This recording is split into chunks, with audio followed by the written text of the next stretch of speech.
यहाँ आए हुए सभी महल्ले के जो मेरे ज़िम्मेदार लोग हैं, मैं उनको पहले सलाम करता हूँ। और मेरे बुलावे पे सभी जो ज़िम्मेदार यहाँ आए हुए हैं, मैं उनका तहे दिल से शुक्रिया अदा करता हूँ। और हमारे शहर के अध्यक्ष हिशाम भाई उस्मानी साहब, हमद चौध साहब, डॉक्टर शादाब साहब, ये हमारे बुलाने पे आए हैं, मैं इनका भी तहे दिल से शुक्रिया अदा करता हूँ। और मैं अपनी दो बात ख़त्म करके मैं हिशाम भाई को बोलता हूँ कि वो अपनी बात आगे बढ़ाएं। शुक्रिया हामिद भाई। आज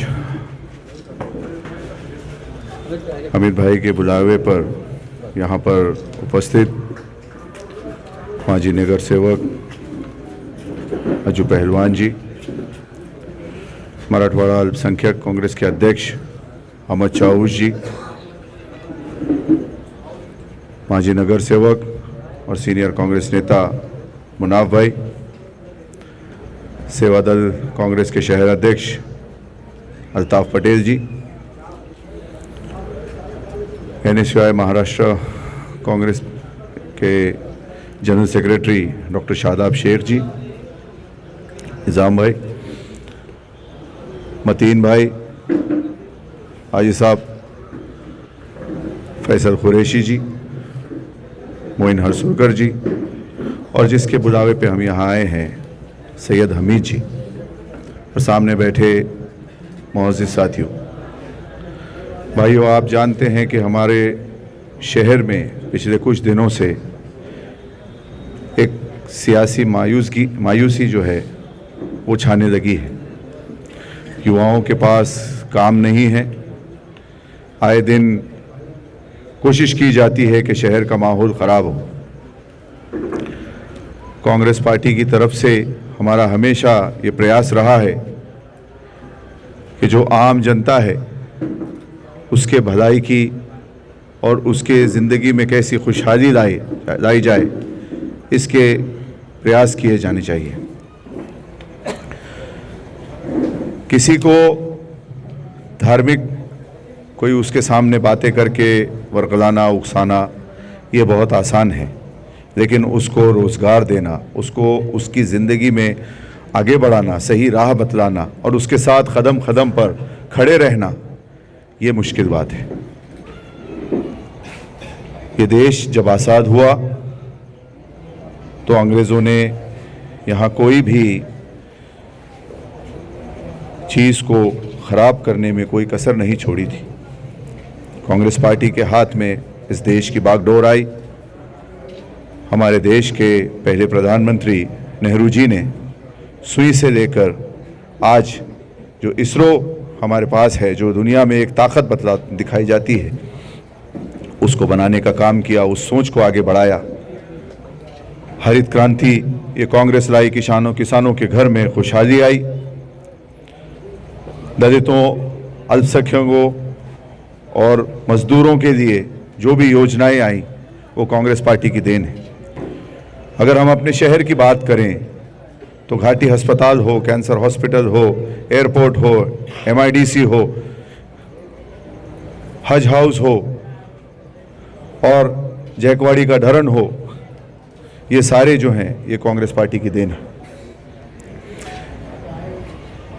हम जैसा अपने बारे में, अपने परिवार के बारे में, अपने बच्चों के बारे में सोचते हैं, वैसी ही सोच हमको अपने सामने बैठी जनता के बारे में रखनी चाहिए। मैं नहीं चाहूँगा कि मेरा बेटा सिर्फ कहीं सड़कों पर कहीं नारे मारता फिरे या किसी पुलिस स्टेशन में उसको कहीं तकलीफ दी जाए या वो बेरोज़गार होकर किसी नशे की लत में लग जाए। मैं चाहूँगा कि मेरा भाई, मेरा बेटा वो समाज में एक आला मुकाम हासिल करे, और वही सोच हमारी जनता के लिए है। हम आपको आपके मुस्तकबिल की तरफ ले जाना चाहते हैं। कोई अगर ऐसी घटनाएं घटी होंगी जिससे समाज में कहीं कोई अराजकता फैली होगी तो उसको बार बार अपने भाषणों में दोहराकर समाज के और लोगों के नफ्सियात से खेलना, उनके इमोशन से खेलना, ये कोई समझदारी की बात नहीं है। ये कोई मफाती आदमी ही कह सकता है। जिसको मफाद है। कांग्रेस पार्टी जीते हारे, लेकिन कांग्रेस ने कभी सच्चाई की बात को करना नहीं छोड़ा। कहा जाता था कि कांग्रेस खत्म हो गई। ये जवाब दें वो सियासतदान कि जहां बीजेपी नहीं थी वहां बीजेपी की फसल कैसे उग गई। हम अपनी बात नहीं कहेंगे, सारा देश इस वक्त एकजुट होकर बीजेपी से लड़ना चाह रहा है, लेकिन बीजेपी को बढ़ाने का काम, उसको सत्ता में लाने का काम, ऐसा मानो लगता है कि किसी ने बीड़ा उठा दिया है। आज हम देख रहे हैं सड़कें बनाई जा रही हैं, पानी की पाइपलाइन लाई जा रही है। जिस देश में हम रहते हैं वहाँ जमहूरियत का राज है। जमहूरियत में भाई सर गिने जाते हैं, नारे नहीं। आप सदन में कितने लोग भेज सकते हैं जो सत्ता स्थापन कर सकते हैं।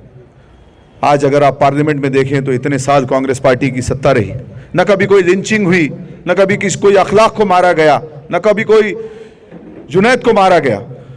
भाषण करना बहुत आसान है, लेकिन जुनैद और अखलाक को बचाना जरूरी है।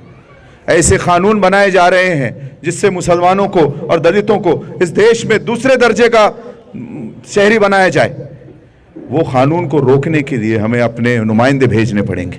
नुमाइंदों को भेजने के लिए इस देश में यहाँ की जो जनता है उस सबको एक साथ आकर हम ख्याल लोगों को सत्ता बनानी पड़ेगी। चाहे कॉरपोरेशन हो, चाहे विधानसभा हो, चाहे पार्लियामेंट हो, वहाँ आपको सर भेजने होंगे। वहाँ आपको अपने नुमाइंदे जो आपकी बात करेंगे, जो आपके फेवर में, आपके हक में जो फैसले किए जाएंगे, जो कानून बनाए जाएंगे, उसको समर्थन करने वाले भेजने पड़ेंगे। एक इंसान पार्लियामेंट में जाकर बहुत अच्छी स्पीच दे सकता है, लेकिन आते हुए किसी फैसले को नहीं रोक सकता। इस वक्त पार्लियामेंट में अगर बीजेपी के पास किसी के सबसे ज़्यादा सांसद हैं तो वो कांग्रेस पार्टी के हैं। अगर संसद में कोई बिल रोकना है तो उसके लिए एक मजबूत विपक्ष चाहिए या फिर सत्ता चाहिए। ना ये सत्ता में आ सकते हैं ना विपक्ष में, फिर किस लिए हमारे वोटों की दलाली करते हैं। मैं आपसे अदबन गुजारिश करूंगा मेरे भाई कि सियासत को सियासत की तरह दें। हमें जो इस देश में पहले मुस्लिम हुक्मरान हुए, जो मुग़ल हुए और जो बाकी भी हमारे हुक्मरान हुए, उनके जो हुक्मरानी रही उसके इतिहास को पढ़ना पड़ेगा, उसके बारे में समझना पड़ेगा। यहाँ पे हिंदू मुस्लिम इत्तेहाद ये ज़रूरी है। ऐसी कोई बात ना हो जिससे किसी दूसरे धर्म के बाशिंदे को ठेस पहुँचे। और ये हमें हमारा कुरान भी सिखलाता है। जब कुरान में ये साफ साफ लिख दिया है कि तुम किसी के खुदा को गाली मत दो, तो क्या हक हासिल होता है हमें किसी के खुदा को गाली देने का और सामने बैठी भोली भाली जनता को उस वरगलाने का कि वो तालियां बजाए और सीटियां बजाए। फिर उसके बाद कहीं तीसरी जगह मुल्क में कहीं फसाद पैदा हो और कोई बेगुनाह मजलूम मुसलमान घर आते हुए घर न पहुंच पाए और लिंचिंग की भेंट पर चढ़ जाए। ऐसे कोई भाषण करने का कि गौकशी करनी चाहिए और हम इसको खाते हैं और बहुत अच्छा लगता है, ये बहुत गलत बात है। इस चीज़ों का हम बिल्कुल खंडन करते हैं, हम इसकी निंदा करते हैं। हमारे साथ जो हमारे हिंदू भाई और जो बाकी समाज के लोग यहाँ रहते हैं उनमें भाईचारा बना रहे, आपसी सौहार्द बना रहे। विकास हर एक के घर में होना चाहिए, चाहे मुसलमान हो, हिंदू हो, सिख हो, ईसाई हो, दलित हो, बुद्धिस्ट हो, कोई हो, सबके घर में विकास होना चाहिए, अमन शांति रहे, हमारे बच्चों को रोज़गार मिले। कांग्रेस पार्टी की तरफ से हम कोशिश कर रहे हैं कि रोज़ पानी कैसे जनता को मिल सकता है, अच्छी सड़कें कैसी मिल सकती है, स्कूलों का काम कैसे किया जा सकता है, शिक्षा कैसी हमारे बच्चों को मिले, हमारी बेटियों को सुरक्षा मिले, हमारी बेटियों को भी पढ़ने का और आगे बढ़ने का मौका मिले। आने वाले कुछ दिनों में आपके सामने ऐसी कुछ बातें बहुत की जाएंगी। मैं आपसे गुजारिश करता हूं एक शहर के बाशिंदे के तौर पे, आपके भाई के तौर पे, कि ऐसी किसी भावनाओं में ना बहकर आप लोग समझदारी से काम लें। हमारे पूर्वजों ने जो हिंदुस्तान में रह गए थे, जिसने पुकारा था कि ये हिंदुस्तान हमारा प्यारा मुल्क है, हमारा वतन है, उनकी जो सोच थी हमारे पूर्वजों की, उन्होंने गंगा जमनी तहजीब को अपनाया था। हम उस गंगा जमनी तहजीब पर चलें। जब हम एक मोहल्ले में अगर हमारी अक्सरियत भी हो वहाँ हम ऐसा कोई नारा देते हैं, कोई भाषण देते हैं, तो जहाँ किसी दूसरे मज़हब के लोगों की अक्सरियत है, उनकी भावनाओं को ठेस पहुंचती है, कहीं ना कहीं नफ़रत पैदा होती है। आज के दिन आप लोग यहाँ आए, हम लोगों को आप लोगों से मुलाकात करने का मौका हमारे कांग्रेस पार्टी के किसान कांग्रेस के शहर अध्यक्ष सैयद हमीद जी की वजह से मिला। मैं हमीद भाई का शुक्रिया अदा करता हूं और मैं चाहता हूं कि हमीद भाई इस वार्ड से और अच्छा काम करें, मजबूत बने। हमारी पार्टी की पूरी ताकत हमीद भाई के साथ रहेगी। आप लोग भी हमीद भाई के साथ रहिए और अपने इलाके में, अपने वार्ड में जो भी आपको विकास के काम लगते हैं, चाहे हॉस्पिटल हो, चाहे सड़कें हो, चाहे स्कूल हो, और कोई काम आपको लगता है, पानी की समस्या हो, ड्रेनेज की समस्या हो, वो आप हमीद भाई को बता सकते हैं। मैं अपनी तरफ से वादा देता हूं कि मैं हमीद भाई के लाए हुए हर प्रश्न का उसको हल करने की कोशिश करूंगा ताकि जनता के ज़िंदगियों में खुशहाली आए। आप लोगों को शुक्रिया कहता हूँ। अस्सलाम वालेकुम।